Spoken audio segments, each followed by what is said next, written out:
suene la trompeta en el día del Señor, su esplendor y eterna claridad veré. Cuando lleguen los salvados ante el magno Redentor y se pase lista, yo responderé.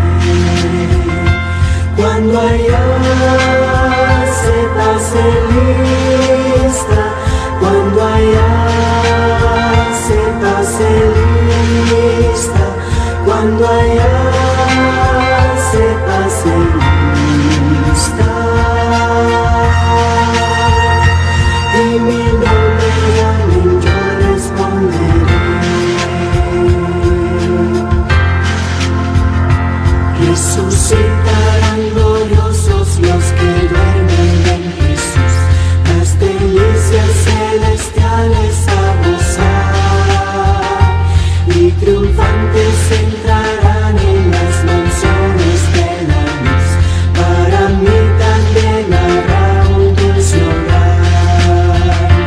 Cuando allá se pase lista, cuando allá se pase lista, cuando allá se pase lista, y mi nombre llamen, yo responderé. Trabajemos pues por Cristo, pregonando su amor, mientras dure nuestra vida terrenal, y al fin de la jornada con los santos del Señor entraremos en la patria celestial. Cuando allá se pase lista, cuando allá se pase lista, cuando allá se pase lista, y mi nombre llamen, yo responderé. Marcos, capítulo 2, 14 al 22. ¿Amén? ¿Lo tenemos? Dice así la escritura.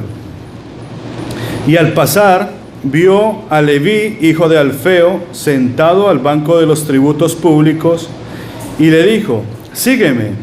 Y levantándose le siguió. Aconteció que estando Jesús a la mesa en casa de él, muchos publicanos y pecadores estaban también a la mesa juntamente con Jesús y sus discípulos, porque había muchos que le habían seguido. Y los escribas y los fariseos, viéndole comer con los publicanos y con los pecadores, dijeron a los discípulos: ¿qué es esto que él come y bebe con los publicanos y los pecadores? Al oír esto, Jesús les dijo: los sanos no tienen necesidad de médicos, sino los enfermos. No he venido a llamar a justos, sino a pecadores. Y los discípulos de Juan y los de los fariseos ayunaban, y vinieron y le dijeron: ¿por qué los discípulos de Juan y los de los fariseos ayunan, y tus discípulos no ayunan? Jesús les dijo: ¿acaso pueden los que están de bodas ayunar mientras están con ellos el esposo? Entre tanto que tienen consigo al esposo, no pueden ayunar. Pero vendrán días cuando el esposo les será quitado, y entonces aquellos días ayunarán. Nadie pone un remiendo de paño nuevo en vestido viejo. De otra manera, el mismo remiendo nuevo tira de lo viejo, y se hace peor la rotura. Y nadie echa vino nuevo en odres viejos. De otra manera, el vino nuevo rompe los odres, y el vino se derrama, y los odres se pierden, pero el vino nuevo en odres nuevos se han de echar. Amén. Que Dios bendiga su santa palabra. Y nos vamos a mover bajo este tema. Amén. Póngale atención al tema. Se llama Rosh Chodesh, un regalo de Dios. Amén. Rosh Chodesh, un regalo de Dios. Entonces recuerden que estamos siguiendo la cronología de los pasos de Jesús. Amén. Amén. Marcos capítulo 2, desde el 14 al 22. Aunque la escritura también está en Mateo capítulo 9, ¿ok? Del 9 al 17, y en Lucas capítulo 5 del 27 al 39. Pero yo tomé a Marcos porque es un poquito más fácil la lectura en el libro de Marcos. Bueno, vuelvo. Recuerden que estamos siguiendo la cronología de los pasos de Jesús, tal cual y como fue su ministerio.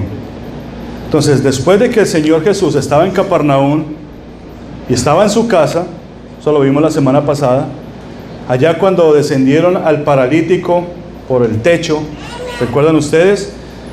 Dice que salió nuevamente y enseñaba en el lago, a las orillas del lago de Kineret, o lago Cineret, dicen sus Biblias, que es el lago del arpa. ¿Okay? O sea, sale Jesús de su casa y se va caminando por las orillas del lago, del mar de Galilea, y dice que la multitud de personas que lo habían visto y lo habían escuchado, allá cuando sanó al paralítico, que lo descendieron por el techo, dice que estas personas dejaron de lado las murmuraciones de los fariseos y de los escribas que murmuraban. ¿Quién es este para perdonar pecados? Dice que ellos dejaron las murmuraciones y siguieron a Jesús. E increíblemente también los fariseos se fueron detrás de ellos. ¿Ven? Entonces, según la cronología, este es el día 30 del cuarto mes. Voy a ser detallista hoy. Según este momento, es el día 30 del cuarto mes. Jesús va caminando por las riberas de Capernaum y entonces ve a Leví, hijo de Alfeo, que está sentado en el banco de los tributos públicos. Amén. Esa es nuestra escritura. Veo a Leví. Sus Biblias en Mateo dice Mateo, pero ahí en Marcos dice Leví. Dice que Jesús va pasando y ve a Leví que está sentado en el banco de los tributos. Amén. Cada movimiento, palabra o acción del Señor Jesucristo es el cumplimiento de la profecía antigua. Por eso hay que prestarle atención a todos los detalles que el Señor dé. Dice, al pasar por el frente, lo vio y le dijo, sígueme. Y dejándolo todo, se levantó y le seguía. Mitzayahu, o Matillahu, como lo llamó Jesús, era Leví. Jesús no lo llama Leví, Jesús lo llama Matillahu o Mateo, en nuestro idioma. Jesús no le dice Leví, sígueme, sino Mateo, sígueme. Leví significa sujetado, adorno, guirnalda, permanecer, ¿verdad? Pero este Leví viene de la palabra levita. Así que este hombre tenía una línea sacerdotal. Aún en su nombre se expresaba esa línea sacerdotal. Este hombre era un israelita separado desde la fundación del mundo para Dios, para un momento específico. Muchos han tildado o piensan que Mateo era ladrón, porque estaba sentado a la mesa de los impuestos, de los tributos. Muchos relacionan que Mateo era más o menos igual que Zaqueo, porque Zaqueo también era publicano, pero Zaqueo sí saqueaba. Mateo no. Mateo se desempeñaba en este trabajo, un trabajo de servidor público, pero ese trabajo le daba la capacidad de él de organizar, de aprender esa organización, a documentar, a escribir, a enumerar, porque para eso era servidor público. ¿Ok? Mateo tenía la capacidad de guardar los registros y los asuntos contables, por eso le dieron esta oportunidad de estar en este lugar. Sin embargo, para el pueblo judío y para los religiosos, Mateo era un traidor porque trabajaba para sus enemigos, trabajaba para el imperio romano. Entonces, para el mundo, para los judíos, Mateo era un ladrón, era un traicionero, porque Mateo, siendo israelita, teniendo una línea sacerdotal, estaba trabajando en un lugar de impuestos. Y esos impuestos le pertenecían al imperio. Dice, esto era lo que lo hacía ruin. No su persona, sino con quién trabajaba y para quién trabajaba. Leví, como su nombre lo demuestra, era un hombre que se sujetaba a las autoridades, en este caso las romanas, pero era la esencia de su ser. Eso lo llevaba él dentro de él. Más adelante el Espíritu Santo lo va a decir allá por el medio del apóstol Pablo, en el libro de los Romanos, el capítulo 13. Vamos a leerlo para que tengamos contexto. Dice Romanos 13, del 1 al 7. Sométase toda persona a las autoridades superiores, porque no hay autoridad sino de parte de Dios, y las que hay, por Dios han sido establecidas. De modo que quien se opone a lo establecido por Dios resiste, y a los que resisten acarrean condenación para sí mismos. Porque los magistrados no están para infundir temor al que hace el bien, sino al malo. ¿Quieres pues no temer a la autoridad? Haz lo bueno y tendrás alabanza de ella, porque es servidor de Dios para tu bien. Pero si haces lo malo, teme, porque no en vano lleva la espada, pues es servidor de Dios, vengador para castigar al que hace lo malo. Por lo cual es necesario estarle sujetos, no solamente por razón del castigo, sino también por causa de la conciencia. Pues por esto pagáis también los tributos, porque son servidores de Dios que atienden continuamente a esto mismo. Pagad a todos lo que debéis, al que tributo, tributo, al que impuesto, impuesto, al que respeto, respeto, al que honra, honra. Amén. ¿No quieres que las autoridades te opriman? Haz lo correcto. Eso es lo que dice el Espíritu. Que no te importe quién está allá detrás de ese escritorio. Tú haz lo correcto. Paga tus impuestos. ¿Que te parece injusto? No, paga tus impuestos. Amén. De manera que Mateo estaba ahí no solamente porque trabajaba, sino porque aprendía el oficio. También estaba ahí porque era una señal de hacer lo correcto. Por eso lo odiaban los demás, porque creían que él trabajaba para los romanos, pero él era servidor de Dios, sujeto al gobierno que estaba operando en ese momento. Algo así lo hizo José de Egipto. ¿Recuerdan cuando estuvo en Egipto? También lo hizo Daniel, Sadrach, Mesach y Abednego cuando estaban en Babilonia. Estaban en un imperio pagano, pero estaban sujetos a ese rey. Sin embargo, tenían algo tremendamente especial. Su conciencia estaba con Dios. Trabajaban para ellos, pero la conciencia la tenían a Dios. Dice que Leví era hijo de Alfeo. Alfeo significa mudar, nuevo, esforzarse, fortalecer, pero también significa deslizarse, falsear o atravesar. Así que dependía de Mateo o de Leví si hacía lo correcto o no, si se esforzaba por hacer lo correcto o si se torcía también. Algo le pasaba a Zaqueo. Zaqueo de vez en cuando saqueaba, se esforzaba para hacer lo malo. Podía hacer lo correcto o no hacerlo. Era un acto de conciencia, algo que se ve muy poco, o hoy en día se ve muy poco en los lugares de gobierno. Personas trabajando sin la conciencia a Dios. Es bien fácil verlo. Amén. Por eso, cuando lo vio Jesús, lo llamó Matillahu, que quiere decir regalo de Jehová. Mateo quiere decir regalo de Jehová. Mire qué tremendo. Ese nombre es tremendo, es un regalo de Jehová. Dicen, es una guirnalda, es una corona que se sujeta al mundo, a un mundo depravado, pero es un regalo de Dios, aunque esté trabajando o aunque esté viviendo en un mundo depravado. Dice, ¿cuántos por hacer lo correcto son tildados de traidores? Los cobradores de impuestos eran llamados de esa manera porque se aprovechaban de su posición para cobrar más de lo debido. Esto también lo juzgó Juan el Bautista cuando le dijo, no cobren más de lo que deben. Y se lo dijo a los romanos. Juan el Bautista ya predicaba esto. Entonces, cuando Jesús invita a este publicano a seguirlo, dice que él lo deja todo y él sabía quién era Jesús. Todo lo que había hecho y todo lo que había aprendido, lo había visto porque también había escuchado. Pongan en la memoria ustedes esto. Una persona que trabaja haciendo registros, lee noticias, se entera, es un lector, es una persona inteligente, sabe quién es Jesús, saben lo que están hablando los demás.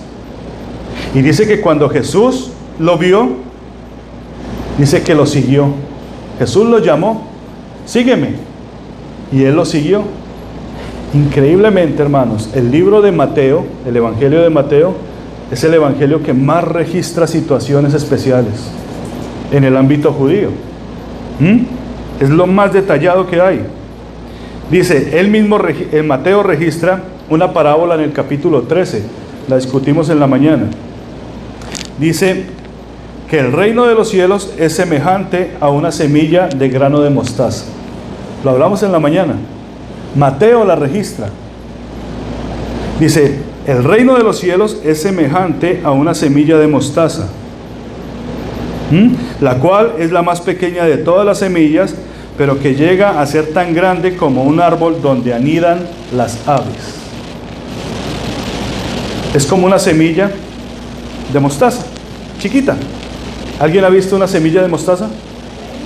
Dice que es la más pequeña de todas las semillas, pero que Mateo tiene tanto cuidado de nombrarla porque él es como una semilla de mostaza.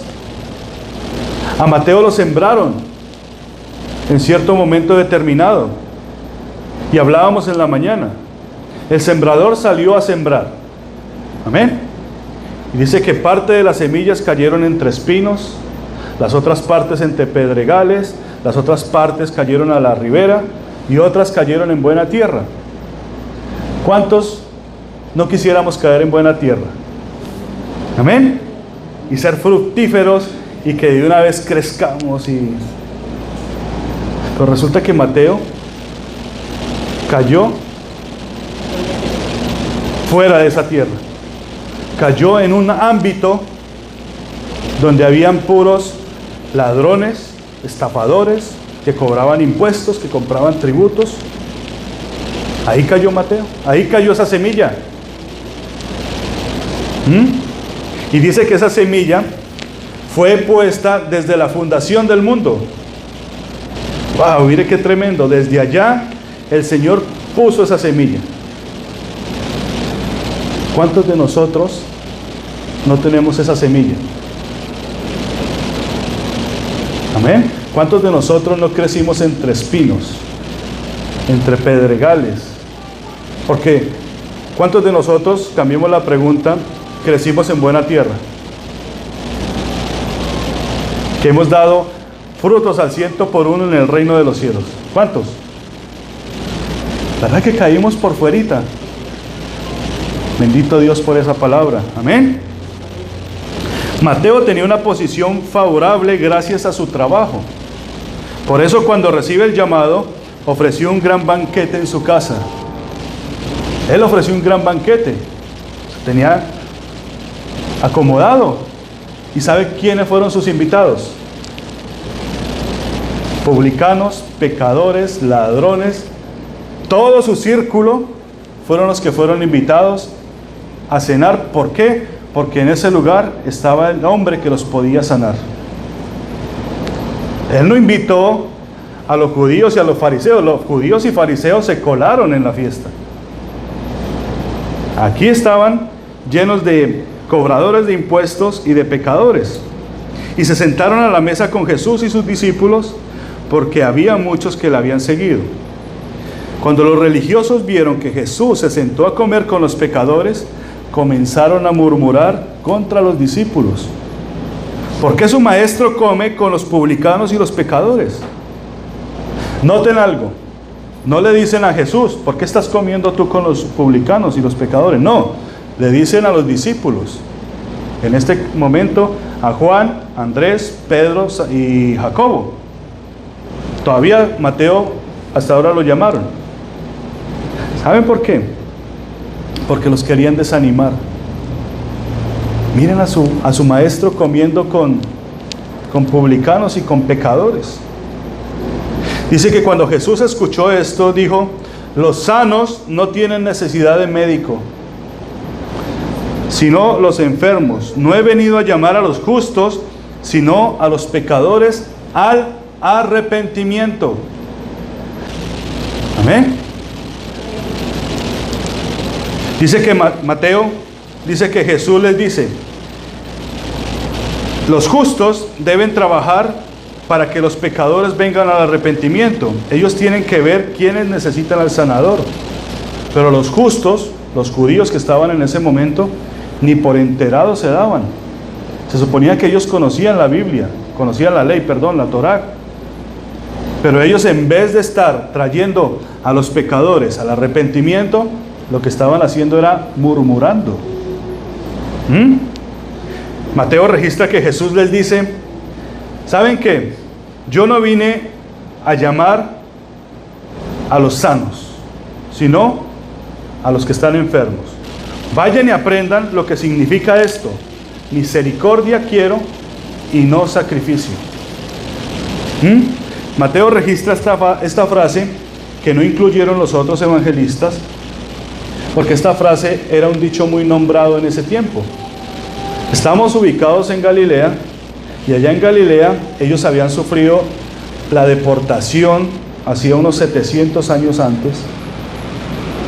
¿Ok? ¿Por qué? Porque Israel se pervirtió, Israel se fue detrás de la idolatría, e Israel no se arrepentía con los, así como se dice coloquialmente, no se arrepentía sino de labios para afuera. ¿Ok? Entonces ellos tenían ese dicho en común: vayan y aprendan lo que es misericordia quiero y no sacrificio. Ellos solo querían que sus cosechas, ellos solo querían que toda la vida fuera próspera, que toda la vida fuera tranquila, pero ellos no querían acercarse a Dios con todo su corazón. Por eso en el libro de Oseas, capítulo 5, verso 15, se registra esto. Dice: andaré y volveré a mi lugar hasta que reconozcan su pecado y busquen mi rostro. En su angustia me buscarán, dijo Jehová. ¿Ok? Y ahí sigue el capítulo 6, y miren lo que oraban los hombres en Israel en esa época. Oseas capítulo 6, verso 1 dice: venid y volvamos a Jehová, porque Él arrebató y nos curará, hirió y nos vendará, nos dará vida después de 2 días, y en el tercer día nos resucitará y viviremos delante de Él. Y conoceremos y proseguiremos en conocer a Jehová, como el alba está dispuesta a su salida, y vendrán a nosotros como la lluvia tardía y la lluvia temprana a la tierra. ¿Qué haré a ti, Efraín? ¿Qué haré a ti, oh Judá? La piedad vuestra es como nube de la mañana y como el rocío de la madrugada que se desvanece. ¿Qué era lo que oraban ellos? Oremos porque el Señor nos va a restaurar, Él va a venir en el tercer día y nos va a arrebatar. Oye, hermanos, ¿eso no es lo mismo que oran hoy en día en las iglesias? Prepárense porque viene el arrebatamiento. Santifíquense, prepárense, hagan obras justas de arrepentimiento porque viene el arrebatamiento. Pero ¿saben cuál era lo difícil de esto? Que las personas solo lo citaban, no se arrepentían. Sus vidas siempre estaban detrás de ser cada día más prósperos. Israel en esa época era un país próspero. Todos decían: sí, viene el Señor Jesucristo, sí viene la salvación de Jehová Dios. Hoy en día dicen: viene el Señor Jesucristo, y usted va a las iglesias cristianas y todos te dicen: sí, amén. Pero nadie se estaba arrepintiendo en su corazón. Por eso dice Jehová Dios: ¿qué haré a ti, Efraín? ¿Qué haré a ti, oh Judá? La piedad vuestra es como la nube de la mañana, como el rocío de la madrugada, que se desvanece. Tu arrepentimiento se desvanece como la niebla. No se sostiene. Mire lo que dice después. Verso 5. Por esta causa los corté por medio de los profetas, con las palabras de mi boca los maté, y sus juicios serán como luz que sale.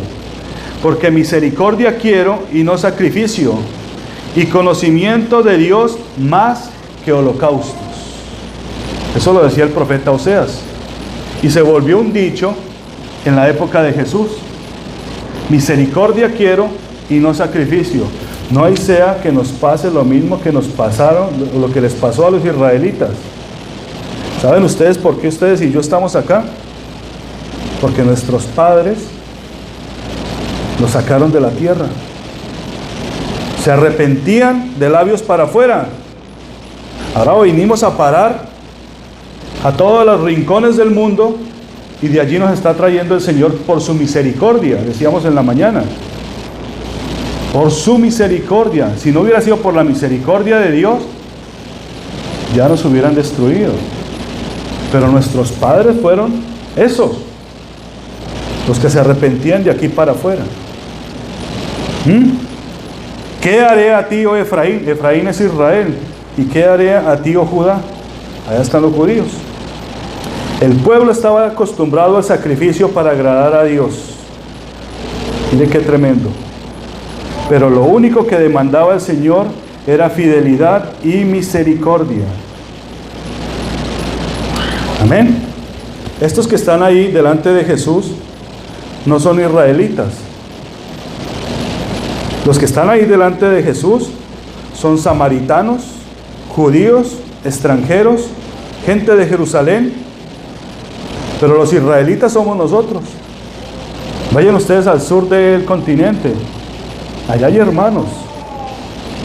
Vayan ustedes a Canadá, vayan a Europa, China, Asia. Por allá están los hermanos.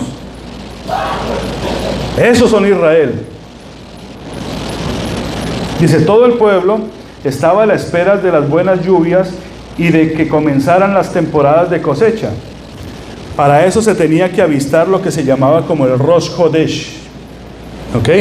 Por eso mi título, Rosh Hodesh, un regalo de Dios. ¿Qué es Rosh Hodesh? Rosh Hodesh es luna nueva. Esta fiesta se celebra cada luna nueva, que también representa el cambio de mes. Según el cronologista, Jesús está en el día 30 del mes 4. Y aquí, cuando se sienta a la mesa, están en el primer día del mes 5. El mes de Ab. O sea, ya el hermano Jaime sabe los meses en hebreo. Y trabaja en la sinagoga. ¿Ok? Tuvieron que haber celebrado el Rosh Hodesh. ¿Ok? Entonces, Jesús está con Mateo, con los discípulos y con un montón de pecadores y de publicanos sentados a la mesa en el primer día del mes de Ab. Eso se llama Rosh Hodesh. Amén.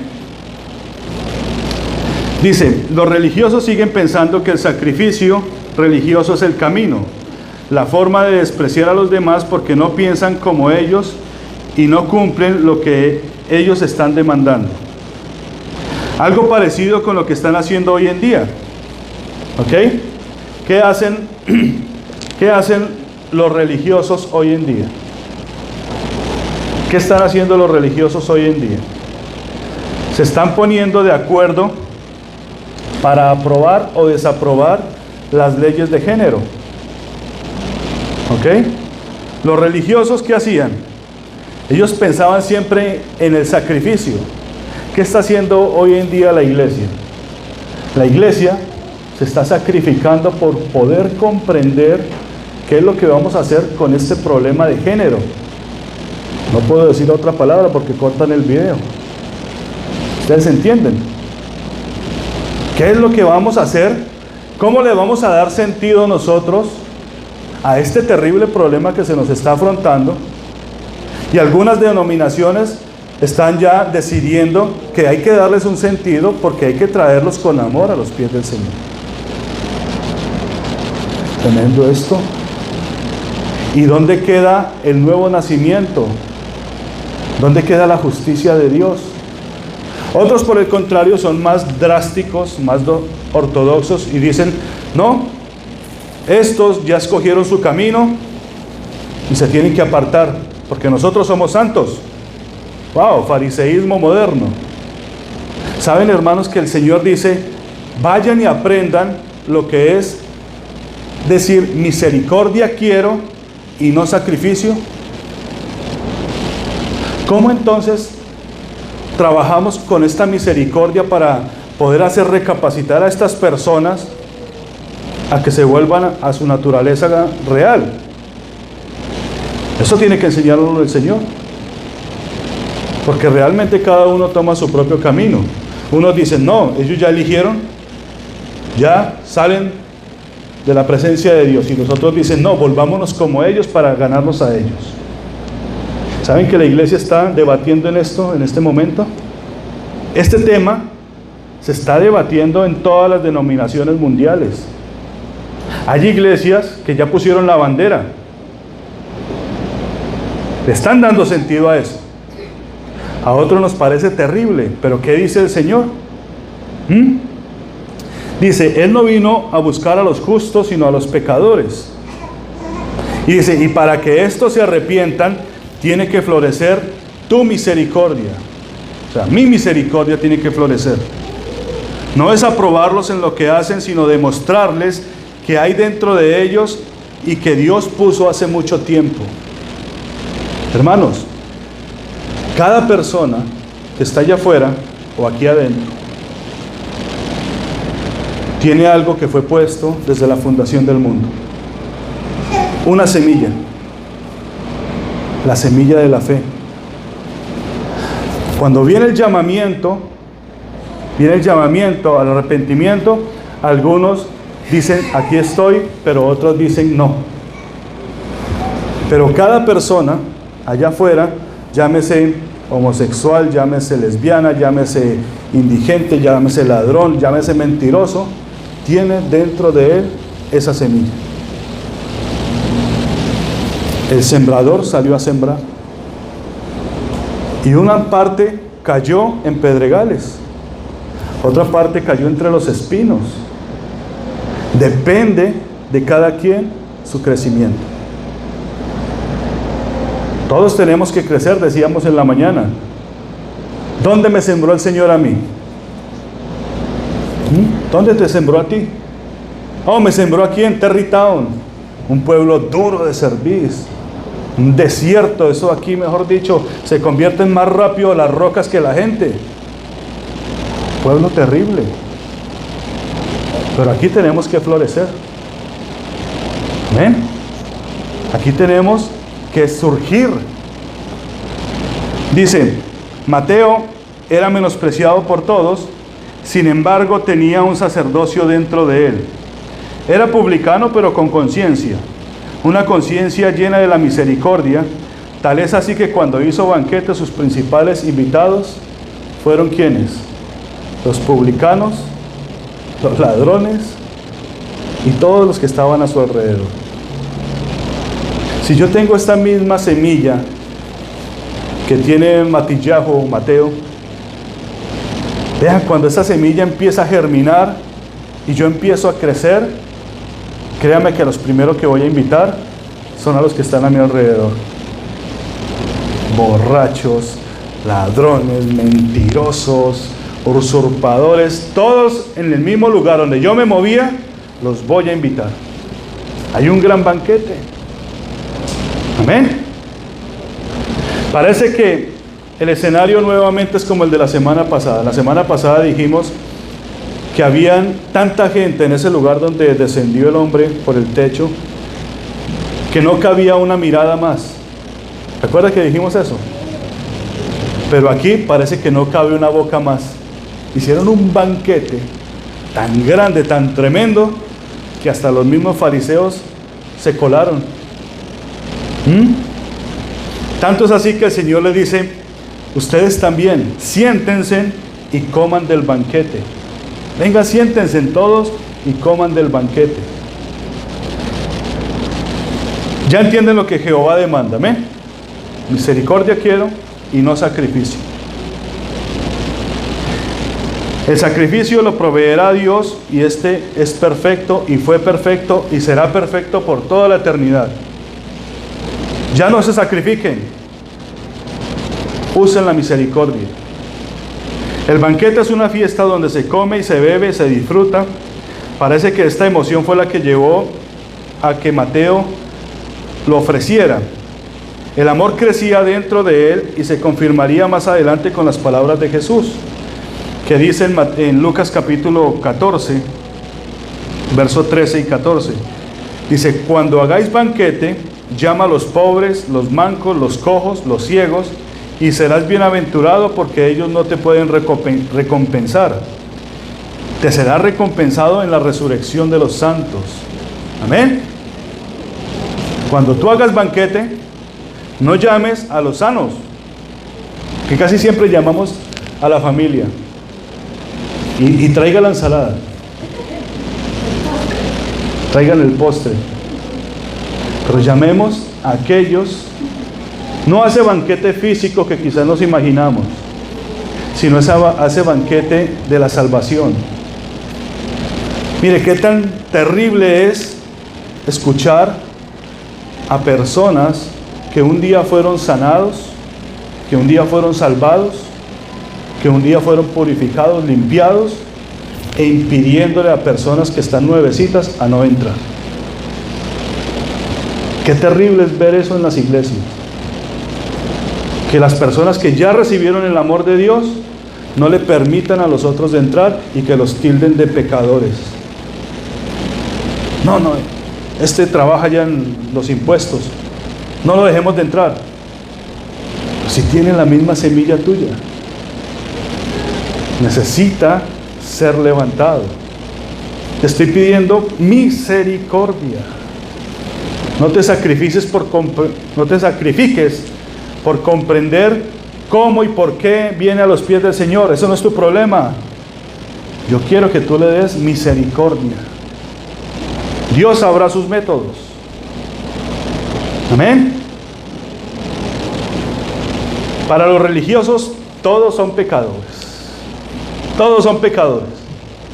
Oh, mire este cómo trata a la esposa, mire este cómo trata a la esposa. ¿Vio lo que está haciendo el muchacho? Una murmuración terrible. ¿Sabe qué cambia esto en nuestro entorno? Decíamos en la mañana. ¿Sabe qué cambia esto? Mi misericordia, mi actitud, cómo me comporto yo en mi casa, cómo me comporto en el barrio, cómo me comporto en la iglesia. Aquí todos somos santos, amén. Amén. Nos falta la aureola y las alitas. Pero en la casa puede que seamos unos diablos. ¿Ves? Mi misericordia empieza en mi casa. Dios me plantó en un hogar disfuncional. Todos decimos: ay, qué linda la familia esta, que no pelean. Vaya, pase unos 2 días en esa casa. Miren su propia casa. Allí fuiste sembrado. Y a la fecha, quizás hay personas que tú amas y todavía no han sido despertadas para el reino. Porque queremos meterle la Biblia por la cabeza. Así dice la Biblia. No, predícale con tu vida. Dice la palabra de Dios que tú eres como una carta abierta. Predica con tus actos. Enseña. La mejor enseñanza que hay, ¿cómo se llama? El ejemplo. El ejemplo. Amén. Decía Oseas: conocimiento de Dios más que los holocaustos. Conozcan a Dios, conozcan a Jehová Dios. Dicen que todos decían conocer a Dios, pero no lo conocían. Hacían meros sacrificios de labios para afuera. Por eso Jesús se presenta este gran día precioso con este precioso regalo. Estamos en el primer día del 5º mes, y en ese primer día, que es Rosh Chodesh, ahí dice Rosh Chodesh, que significa luna nueva, un renuevo, una nueva esperanza, un nuevo comienzo, una nueva misericordia. Eso significa Rosh Chodesh. Dice que en ese día presentan a Mateo. Leví, algo que fue sembrado desde la eternidad, te lo voy a presentar como un regalo de Dios. En Rosh Chodesh. Hoy es un comienzo nuevo y para ti tengo un regalo de parte de Dios. Integridad. Un hombre con conciencia. A pesar de donde se mueve. A pesar donde trabaja. A pesar que los compañeros sí roban, a pesar que los compañeros sí murmuran, pero este hombre tiene una conciencia conforme al corazón de Dios. Por eso es un regalo de Dios. ¿Cuántos pudiéramos decir que el Señor nos presentara hoy? Como un regalo de Dios. Amén. Bendito Dios. Dice, los religiosos siempre van a criticar. Qué terrible es ver a personas que un día fueron sanadas criticando a los demás. Religiosos. Esto es tan terrible y esto no pasa solo aquí, sino que pasa en todo lado. Incluso pasaba ya en la época de Pablo. Pablo, el apóstol, tuvo que ser derribado a tierra. Algunos dicen que del caballo, pero no fue derribado de ningún caballo. Dice que vino una luz y lo tumbó. Y Pablo iba camino a Damasco, detrás de los supuestos cristianos, y los quería apresar, porque él creía que la religión era la que mandaba. El sacrificio era ir y perseguir a todos aquellos que no quieren someterse a lo que nosotros proponemos. Y dice que el Señor lo derribó. Y después de 3 días ciego, dice que vino Ananías, oró por él y le dijo, este es un instrumento mío y me va a servir como luz a los gentiles. Imagínense, a los que no conocían la ley les mandó un fariseo lleno de misericordia, pero tuvieron que derribarlo, tuvieron que meterlo ciego como 3 días de sufrimiento para que él pudiera entender que lo que quería el Señor era misericordia y no el sacrificio. Amén. No sacrificio religioso. Siempre se van a levantar enemigos de estas maravillas. Y lo que van a querer hacer es indisponer a los discípulos. Siempre. Siempre va a estar uno al lado indisponiendo a los discípulos. Ay, no vayamos allá, que es que ese niño no deja escuchar. Ustedes van a agarrar algo. Ay, no vayamos allá porque, imagínense, eso cada ratico le cambian de pastor. No te dejes indisponer. Siempre los religiosos te van a indisponer. Bien decía el Señor Jesús, yo lo digo de esta manera.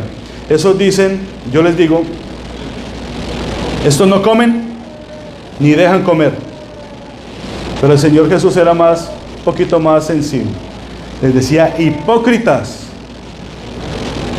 Son hipócritas porque ustedes cierran las puertas del cielo, no le dejan de entrar a los otros, pero tampoco entran ustedes. Hipócritas. Ojo con esos religiosos. Dice Mateo 9:14. Vinieron los discípulos de Juan diciendo, ¿por qué nosotros y los fariseos ayunamos muchas veces y tus discípulos no ayunan? ¿Qué era lo que murmuraban los fariseos? Mire, ¿por qué come con publicanos? Y ahora, mire, los discípulos de Juan el Bautista, ahora sí servía Juan el Bautista. Estos sí ayunan y nosotros también ayunamos. ¿Por qué tus discípulos no ayunan? ¿Ustedes saben por qué ayunaban los discípulos de Juan el Bautista? Porque Juan el Bautista estaba preso. Lo habían puesto preso. Imagínense ustedes la cara de Juan y de Andrés. Porque Juan y Andrés eran discípulos de Juan el Bautista. Y que le digan a usted, mire, los discípulos de Juan sí ayunan y estos están del otro lado. Y Jesús les dice, mientras estén de bodas, no pueden ayunar. Mientras tú estés conmigo, estamos de fiesta con Jesús. Amén. Mientras que estemos de fiesta con Jesús, no se puede ayunar. ¿Quién ayuna en una fiesta? Nadie. Antes ayunan 3 días antes para ir a comer a la fiesta. ¿Cierto? Dice, el ayuno de los discípulos de Juan era que él estaba encarcelado. Los rabinos y los fariseos, ellos ayunaban porque sus ayunos eran para que Dios mande buenas cosechas, para que el Señor restaure a Israel, para que el Señor les dé prosperidad, para que el Señor venga y restaure el templo, para que el Señor saque al imperio gobernante. Esos eran los ayunos de los judíos.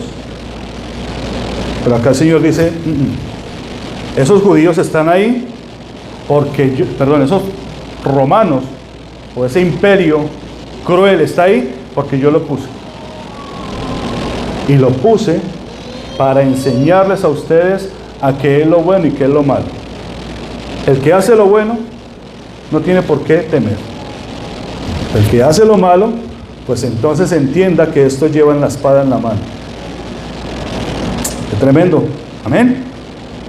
¿Qué dice la Escritura acerca del ayuno? Porque la gente piensa del ayuno y ahorita les toqué la barriga, ya viene casi la hora del almuerzo. ¿Qué es el ayuno? ¿Qué es el ayuno para nosotros? Isaías 58, y márquenlo en sus Biblias y léanlo cada vez que el Señor lo llame a un ayuno. Mire el ayuno. Isaías 58 desde el verso 1 en adelante. Clama a voz en cuello y no te detengas. Alza tu voz como trompeta y anuncia a mi pueblo su rebelión y a la casa de Judá su pecado. El ayuno es predicar, profetizar. Amén. Somos rebeldes, tenemos que volvernos a Dios. Pero ahí no acaba. Verso 2. Dice, que me buscan cada día y quieren saber mis caminos como gente que hubiese hecho justicia y que no hubiese dejado la ley de su Dios. Me piden justos juicios y quieren acercarse a Dios. Porque dicen, ayunamos y no hiciste caso. Humillamos nuestras almas y no te diste por entendido. He aquí que en el día de vuestro ayuno buscáis vuestro propio gusto y oprimís a todos vuestros trabajadores. Esto lo dice Jehová Dios. Verso 4. He aquí que para contiendas y debates ayunáis y para herir con el puño inicuamente. No ayunéis como hoy para que vuestra voz sea oída en lo alto. Es tal el ayuno que yo escogí, que de día aflija el hombre su alma e incline su cabeza como junco y haga cama de silicio y de ceniza. ¿Llamaréis a esto ayuno y día agradable de Jehová? ¿Esto es lo que el Señor dice? ¿Esto es lo que el Señor demanda? No. ¿El Señor demanda que te mates de hambre? No. ¿Que te eches tierra todos los días en la cabeza? No. Verso 6. ¿No es más bien el ayuno que yo escogí, desatar las ligaduras de impiedad, soltar las cargas de opresión y dejar ir libres a los quebrantados y que rompáis todo yugo? ¿No es que partas tu pan con el hambriento y a los pobres errantes albergues en casa, que cuando veas al desnudo lo cubras y no te escondas de tu hermano? Entonces nacerá tu luz como el alba y tu salvación se dejará ver pronto, e irá tu justicia delante de ti, y la gloria de Jehová será tu retaguardia. Entonces invocarás y te oirá Jehová, clamarás y dirá él, he aquí, si quitares de en medio de ti el yugo y el dedo amenazador, y él hablar vanidad, y si dieres tu pan al hambriento y saciares la alma afligida, en las tinieblas nacerá tu luz y tu oscuridad será como el mediodía. Amén. Guárdenlo allá. Isaías capítulo 58. Esto es lo que demanda el Señor. Cuando se vive de esta manera, se vive en ayuno. Cuando tú compartes tu pan, no el que te sobra, el que tienes. Cuando tú estás procurando a la viuda, al huérfano, cuando va el caminante y lo favoreces, Tan terrible es que tiene que venir un samaritano que haga el trabajo que tienes que hacer tú. Por eso el Señor dice, misericordia quiero y no sacrificio. ¿De qué sirve que te mates de hambre? ¿De qué sirve que hagas actos religiosos cuando lo que yo demando ni siquiera lo entiendes? Yeshua dice, el Señor Jesús dice, estos están felices porque el esposo está con ellos. Y por eso no ayunan, porque Jesús está ahí. ¿Quién va a ayunar con Jesús en su casa, en su vida? ¿Quién va a ayunar? ¿Sabe cuándo tenemos que ayunar? Porque el Señor mismo dice, estos ayunarán cuando el esposo les sea quitado. Obviamente cuando Jesús murió, 3 días duró en el sepulcro, resucitó, se fue a los cielos. En ese periodo tuvimos que ayunar. Los discípulos ayunaron. Era tanta la tristeza que tuvieron que ayunar. Va a haber tiempo en que se ayune. Pero mientras que Jesús esté con nosotros, no se ayuna. Por eso nuestro llamado a la adoración era, cuando estoy contigo, cuando Jesús está conmigo, yo no ayuno. Amén. Y aquí quiero ser claro, hay disciplinas espirituales entre las que está el ayuno. Se ayuna por revelación, se ayuna por dirección, pero ya este ayuno es en la esfera de la fe. Tú ayunas porque tú crees. Amén. Oh, voy a ayunar porque necesito revelación de tal cosa. Señor, pero tienes la fe. Ya estás en la esfera de la fe. Pero acá el ayuno que Dios está refutando es el ayuno que lo quieren poner como un sacrificio. Nadie va a ayunar. Amén. A menos que esté lejos de Jesús. ¿Cuántas veces ustedes han necesitado o han tenido necesidad de ayuno? ¿Cierto que sí? ¿Por qué sería? Este banquete representa el alimento espiritual. En el alimento espiritual se sirven los mejores platos. Se sirve de todo. Hay salmos, hay evangelios, hay profecías, hay misterios, hay revelaciones, unos platillos tremendos. Pero tristemente, las personas no quieren venir a sentarse a la mesa con Jesús. Todos quieren los banquetes de verano, bendito Dios que hizo mal día. Está opaco, pero es un día precioso. Ahorita les voy a revelar algo. Hoy es un día tremendamente lindo.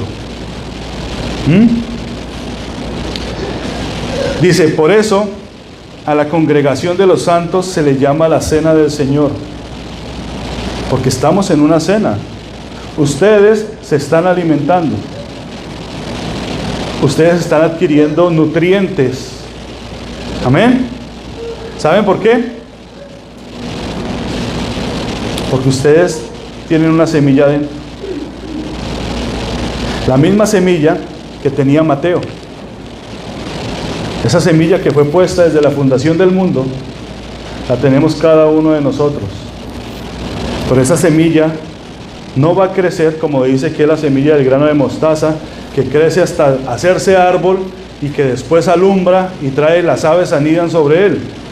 Esa semilla no va a crecer a menos que nosotros la alimentemos. De que usted la riegue con la palabra de Dios, de que usted la alimente con el conocimiento de Dios, de que usted permita que su conciencia la deje fluir o fructificar. A veces está ahí y hasta que rompe. Decíamos en la mañana, para que una semilla pueda producir, ¿qué tiene que hacer? ¿Aprendieron? ¿Qué tiene que hacer? Morir. Es necesario que Él crezca y que yo mengüe. Es necesario que yo muera. Esa semilla se tiene que romper.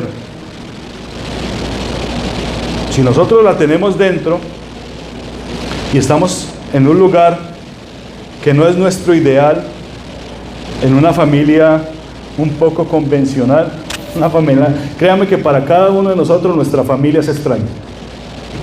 Seguro. Usted ve a la otra familia y la ve feliz, porque la ve en fotos. Pero nuestra familia es una linda familia, sea cual sea. Es un campo que el Señor decidió poner una semilla. Dice, el sembrador salió a sembrar y tiró semillas, y unas cayeron entre pedregales, entre espinos, entre buena tierra. Pero entiendan algo, el sembrador es Dios, y el Señor no se equivoca ni aún en una semilla. Y a donde te mande, a donde te ponga, te puso con un propósito: crecer y fortalecer. Puede que en tu familia tú seas ese árbol que tiene que crecer, que tiene que hacerle banquete a los que están alrededor. Todos quisiéramos fructificar en un buen campo. Amén. Pero recordemos realmente dónde crecimos, a dónde nacimos, a dónde estamos. Yo nací en un país muy violento, pero nací allí.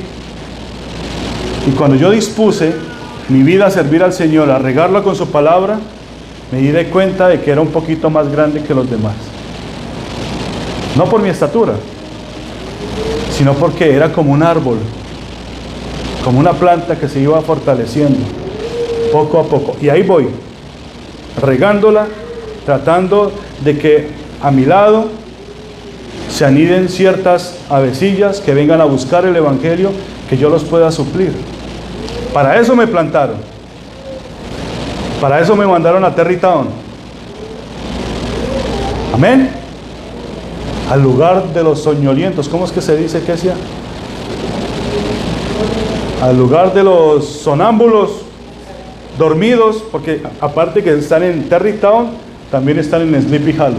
Por Dios, por lado y lado. En este lugar, hermanos, tenemos que crecer, tenemos que fructificar. Aunque afuera nos parezcan terribles todos, decíamos en la mañana, ya no se puede cruzar por la Clinton, no, por Cortland, la nube no te deja ver, y si tú pasas por ahí sales contento a la siguiente cuadra. No pasen por allá, es terrible. Es terrible, pero aquí tenemos que florecer. Amén. Aquí tenemos que florecer, tenemos que crecer, ser ejemplo de lo que llevamos dentro, pues nosotros somos un regalo de Dios. Amén. Yo sé que aquí hay dos Mateos, uno Valencia y el otro está aquí representado por la hermana Adelaida. Pero Mateo representa un regalo de Dios. Todos nosotros somos un regalo de Dios. ¿Saben qué fecha es hoy? Hoy es Rosh Chodesh. Yo me maravillo porque cuando yo decidí predicar esta nueva serie, yo jamás calculé las fechas. Y yo preparando la fecha de hoy es Rosh Chodesh.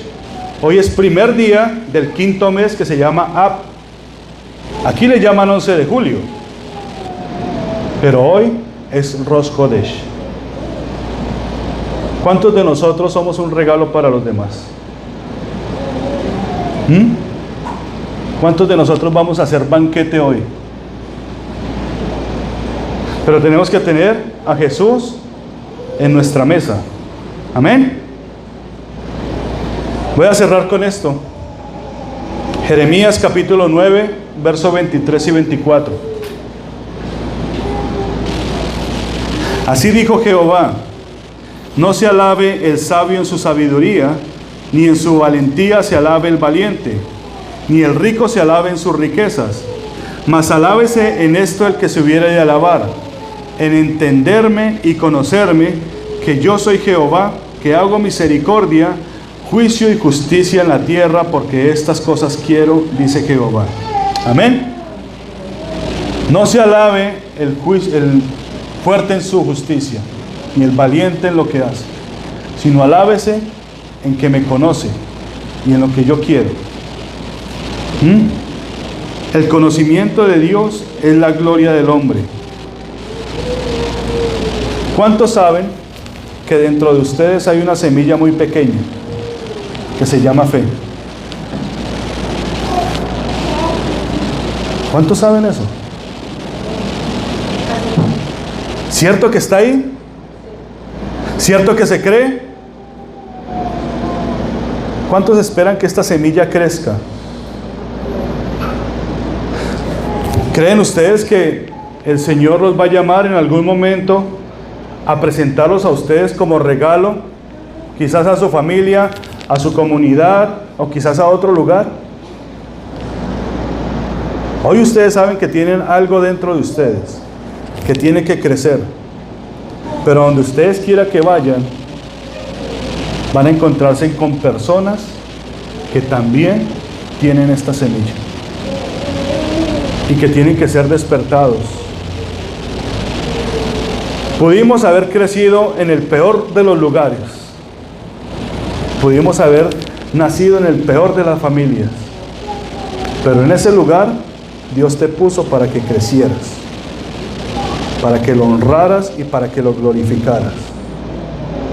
Depende de ti, depende de mí, de cómo reguemos esa semilla. La mesa está servida. ¿De qué platillo quieres? ¿Cuál fue el mejor plato? ¿Cuál fue el plato que más te gustó de esta cena? Quizás encontraste un plato de revelación, o un plato de profecía, o un plato de confirmación de que tú eres hijo de Dios. Pues este banquete, hermanos queridos y amados, también es para ellos. Porque ¿para qué llamamos a los justos? Ellos ya saben.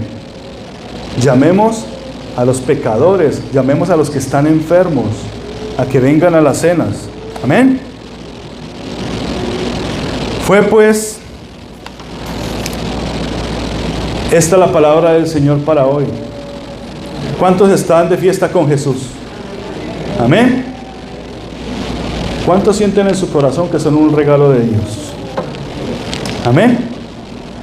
¿Creen ustedes que el Señor merece que levantemos las manos, que le demos gracias, que si al caso tenemos algo en nuestro corazón que tiene que ser removido, que el Señor lo quite en esta mañana?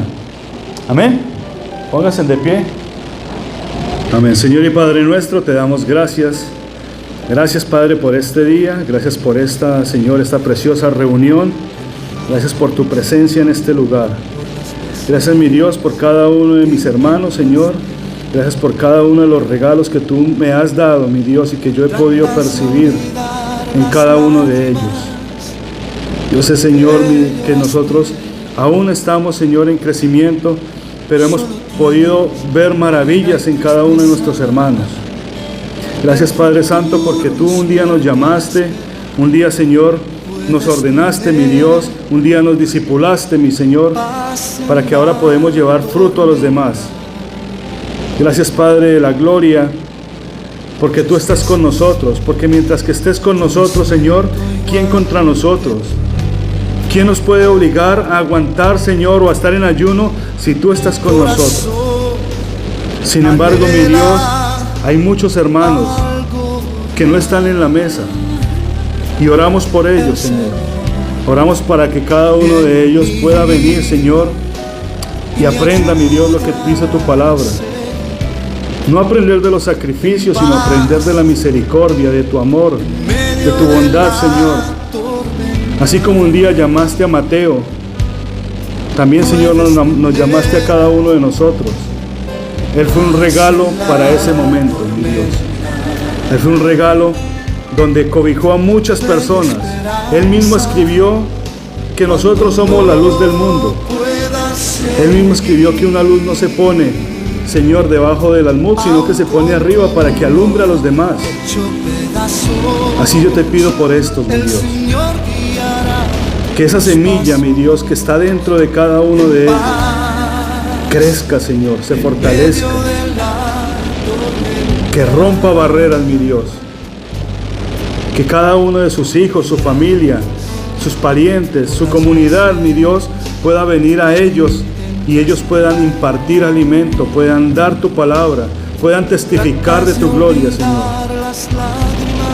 Yo te alabo, Señor, en este día, porque este es un Rosh Chodesh para nosotros, no solamente por la fecha, mi Dios, sino que representa para nosotros un nuevo comienzo, un nuevo mes, Señor, una nueva maravilla, una nueva misericordia.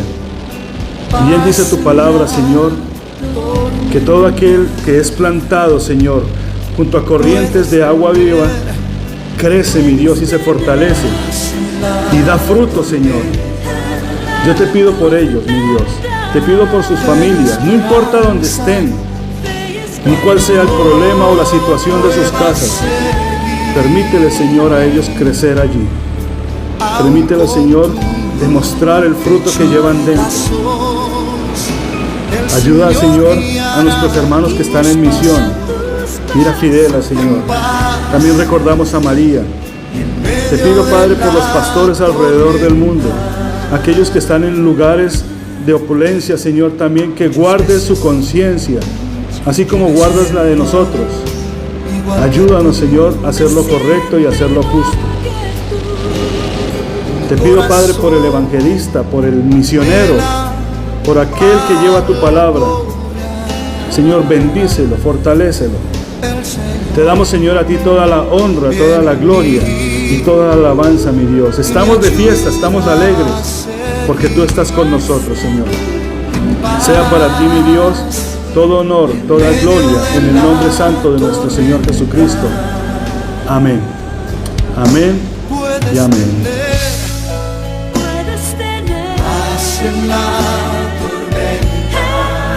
tormenta, fe y esperanza, cuando no puedas seguir,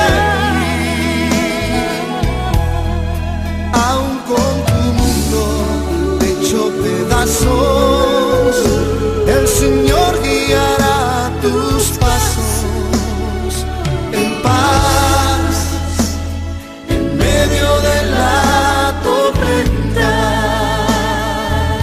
Si puedes tener paz en la tormenta, fe y esperanza, cuando no puedas seguir, aún con tu mundo hecho pedazos,